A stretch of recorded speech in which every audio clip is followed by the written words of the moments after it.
Ils t'ont dit quoi tes proches quand tu leur as dit que tu souhaitais devenir Miss France? Ils m'ont dit pour faire Miss France, il faut bien faire le salut. Alors du coup, je me suis entraînée. Je crois que c'est pas mal, non? Oh. Comment ça va Diane depuis samedi dernier? Bah ça va super, j'ai été élue par nos Français, par le jury. Je suis juste super heureuse d'être votre nouvelle Miss France 2022. Ça fait quoi de se réveiller un dimanche matin avec plus de 500 000 followers? Je me suis retrouvée sur une interview, on m'a dit mais donc t'es suivie par 1 demi-million de personnes? Quand il y a le mot million dans la phrase, ça prend une autre ampleur. C'est assez incroyable et c'est là on se rend compte que Miss France, ça a beaucoup d'importance encore pour nos Français. Comment as-tu décidé de te présenter à l'élection de Miss Île-de-France pour ensuite participer à celle de Miss France? C'est un peu une règle du destin. Ma cousine était Miss Languedoc-Roussillon l'année dernière. Elle m'a raconté à quel point l'aventure était belle. On était en pleine crise de Covid, je venais de rentrer de 4 ans d'études à Madrid. J'avais envie de renouveau dans ma vie et je me suis dit bon allez, après tout pourquoi pas. J'ai hésité puis un jour je suis entrée dans ma salle de bain, je suis tombée sur un rouge à lèvres de ma maman et il s'avère que c'est un rouge à lèvres de Miss France qui date de l'année de Sylvie Tellier et je me suis dit que parfois il faut croire en sa bonne étoile. Quel conseil t'as donné à mon petit Miss France 2021 lors de ton élection? Elle m'a dit surtout reste toi-même, sois authentique et quand tu peux essaye de dormir un petit peu. Ta définition de la beauté, chacun a la sienne. C'est ça qui est beau, c'est pour ça que chaque année la Miss France elle est différente. L'année dernière elle était blonde, on a eu des rousses, on a eu des métisses. La beauté elle est propre à chacun. Voilà, soyez fiers de qui vous êtes parce que de toute manière vous serez toujours beau pour quelqu'un et pas beau pour un autre. Ça te rend fière d'être parisienne et d'avoir représenté la région Île-de-France? Bah oui, forcément. Je savais que je partais avec un gros challenge parce que on n'est pas forcément les plus chauvins et en fait on a des gens qui viennent de toute la France. Et du coup, j'ai vraiment voulu dire dans mon discours, nous en Île-de-France, on adopte tout le monde. Il y a plus de vrais franciliens et parisiens et du coup, si nous on vous adopte, adoptez-moi. Tu t'es dit quoi lorsque tu as failli tomber en défilant? Je me suis dit déjà t'es pas tombée, je serais tombée, ce serait pire. Et je me suis dit de toute manière c'était sûr. J'ai jamais été très à l'aise en talons et encore moins sur scène. Il fallait bien que ça arrive à quelqu'un et c'était Bibi. Chaque année les Miss défilent dans la boîte à questions.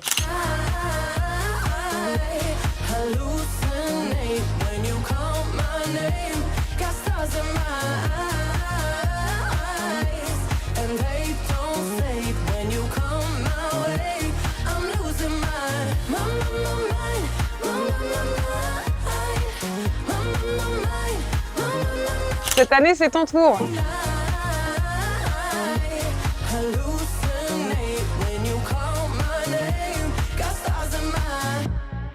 Une association féministe a porté plainte contre l'élection de Miss France. Peut-on être Miss France et féministe? Oui. Chacun sa définition du féminisme, j'accepte l'opinion de chacun, mais c'est vrai que moi, quand je monte sur la scène de Miss France, aux côtés de 28 autres candidates qui ont entre 18 et 24 ans, que je décide de prendre la parole en public pour prôner mes valeurs et montrer qui je suis, que je défile en maillot de bain devant des millions de téléspectateurs, c'est un exercice qui est hyper difficile, ça veut dire que j'ose et j'assume. Et pour moi, la définition du féminisme qui m'est propre, c'est prendre le pouvoir de sa vie, être la seule personne qui puisse se limiter à faire quoi que ce soit et être fière de soi, et c'est ce que j'ai fait samedi soir. La chanson que tu écoutes en boucle en ce moment, pour que tu m'aimes encore.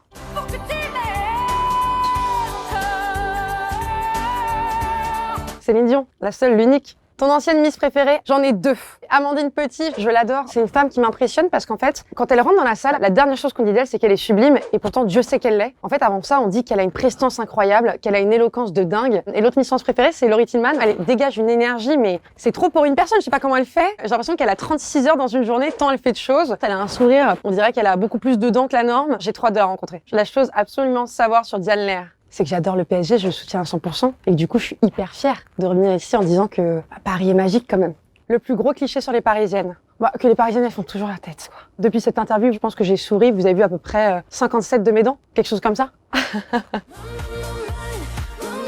Et check du coude.